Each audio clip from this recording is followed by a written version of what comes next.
مفتی صاحب یہ ارشاد فرمائیے کہ عام لوگوں میں بندگان خدا کے اوصاف پیدا کیوں نہیں ہوتے؟ واہ سبحان اللہ سر یہ بات سر آپ نے بہت خوبصورت سوال کیا ہے سر اور خصوصاً آج کے معاشرے میں جو ہمارے حالات ہیں جی جتنا ہمارے اندر بد اخلاقی جتنی بے دینی جو برائیاں آ چکی ہیں اس حوالے سے یہ والا سوال کہ عام لوگوں کے اندر بندگان خدا کی صفات کیوں نہیں پیدا ہوتی، جی یہ سب کو سننا چاہیے، سب کو اس طرف توجہ کرنی چاہیے کہ اللہ کے خاص نیک لوگوں کی صفات ہمارے اندر پیدا کیوں نہیں ہو رہی۔ اس کی سادہ لفظوں میں جواب یہ ہے، اس لیے کہ ہم نے ان بندگان خدا کی صحبت کو چھوڑ دیا۔ بالکل ایسے بالکل ایسے بندگان خدا کی صحبت اختیار کریں گے تو صحبت سالے را سالے کند، صحبت تالے را تالے کند۔ بالکل ایسے وہ مجھے پھر وہ ایک مشہور شعر یاد آ گیا مولانا روم رحمۃ اللہ علیہ کا، یک زمانہ صحبت با اولیاء بہتر از صد سالہ طاعت بیریا۔ بالکل ایسے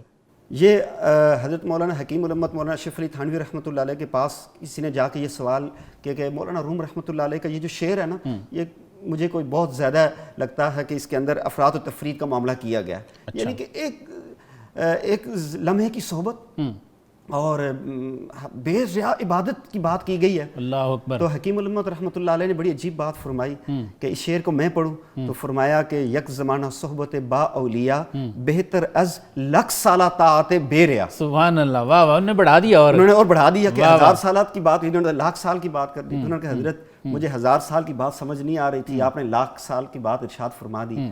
تو فرمایا کہ اصل میں پیارے آقا حضور خاتم النبیین صلی اللہ علیہ وسلم کی حدیث مبارکہ کو بیان فرمایا، ہم رجال اللہ یشقا جلیسہم، جو ان لوگوں کی نیک لوگوں کی صحبت میں بیٹھتا ہے وہ کبھی بدبخت نہیں ہوتا۔ سبحان اللہ، واہ واہ۔ تو اس پر بڑی ایک زبردست نظم بھی ہے، ہمارے حافظ عبد الباسط حسانی صاحب نے پڑھی ہے، صحبت اللہ والوں کی، کبھی یہ سنیے گا۔ خیر، تو جو آپ کا سوال تھا، ہم لوگ جو انسان دنیا کا کوئی بھی انسان ہوگا وہ جس صحبت میں جس ماحول میں رہے گا وہیں کی اثرات اس کے اندر آئیں گے۔ بات آپ کی رک رہی ہے، جی جی سر، سوری فار دیٹ، کہ آپ فرما رہے ہیں نا کہ 100 سالہ عبادت سے وہ افضل ہے جو ایک لمحے کی صحبت ہے ان کی۔ آج کل لوگ نا ایسی چیزوں پہ ہنستے ہیں، مذاق اڑاتے ہیں۔ تو بخاری کی پہلی جلد میں وہ حضرت عمر رضی اللہ تعالیٰ عنہ کی روایت شدہ حدیث موجود ہے کہ ایک دن سرکار کے پاس آئے تو آپ صلی اللہ علیہ وسلم نے پوچھا کہ عمر مجھ سے کتنی محبت کرتے ہو؟ سبحان اللہ۔ تو انہوں نے کہا کہ حضور بہت زیادہ۔ آپ نے فرمایا اپنی جان، مال، اولاد، ماں باپ سب سے زیادہ کرتے ہو؟ تو انہوں نے کہا کہ حضور جان سے زیادہ تو نہیں کرتا، باقی سب سے زیادہ کرتا۔ تو آپ نے فرمایا تیرا تو پھر ایمان ہی مکمل نہیں ہے۔ اللہ اکبر کبیرہ۔ تو پھر پریشان ہوئے، پھر آپ نے فرمایا اچھا ادھر آؤ، قریب گئے تو دل پہ ہاتھ رکھا، فرمایا آپ بتاؤ۔ تو انہوں نے کہا کہ اسی کی قسم جس کے قبضے میں میری جان ہے حضور، اب اپنی جان سے بھی زیادہ پیار کرتا ہوں۔ اچھا، لوگوں کو سمجھ نہیں آتی ہے بعض اوقات کہ وہ کون سی ایسی چیز تھی۔ کیا عمر رضی اللہ تعالیٰ عنہ پہلے بھی تو ایمان پہ تھے، عبادت بھی کرتے تھے، تو وہ 1 منٹ میں جو اتنا بلند کر دیا وہ صحبت کا اثر نہیں تھا تو کیا تھا؟ صحبت کا اثر تھا، بالکل 100% صحبت کا اثر تھا۔ سر، جو ہنسنے والے ہنستے رہتے ہیں، لیکن جو اہل دل لوگ ہوتے ہیں جو ان چیزوں کو، حقیقت کو، صراط مستقیم کو حقیقت میں سمجھنا چاہ رہے ہوتے ہیں، ان کے لیے یہ ساری چیزیں موجود ہیں۔ بالکل کہ آپ علیہ السلام کی زندگی اور آپ علیہ السلام کی صحبت، ایک لمحہ کی صحبت اٹھائی، وہ صحابی بن گیا۔ بالکل اس سے بڑی ایسی ہزاروں مثالیں ہیں۔ وہ ابی بن کعب کے وہ ہاتھ مارا سینے پہ، بالکل، تو وہ انہوں نے کہا کہ جی پسینے پسینے ہو گئے، ایسے سمجھے جیسے اللہ کو دیکھ رہا ہوں۔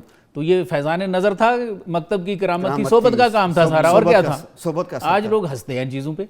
سر، میں اس پر آپ کو ایک شعر سنانا چاہتا ہوں۔ سر، جو اہل دل سے ملتے ہیں کبھی بد دل نہیں ہوتے، واہ، وہ تائب ہو کے رہتے اگر کامل نہیں ہوتے۔ واہ، جو اہل دل سے اپنے دل ملانے پہ نہ ہوں مائل، جو اہل دل سے اپنا دل ملانے پہ نہ ہوں مائل، وہ دل رکھتے ہوئے تا عمر اہل دل نہیں ہوتے۔ بالکل ایسے۔ اگر کوئی بندہ بندگان خدا کی صفات اپنے اندر اپنانا چاہتا ہے تو اس کے لیے ضروری ہے کہ نیک لوگوں کو، اولیاء اللہ کو ڈھونڈ کر ان کی صحبت کو اختیار کرے گا تو اچھی صفات جو آپ علیہ السلام سے صحابہ، صحابہ سے تابعین، تابعین سے تبع تابعین اور بندگان خدا کے اندر آئیں، وہ ہمارے اندر بھی انشاءاللہ منتقل ہو جائیں گی انشاءاللہ۔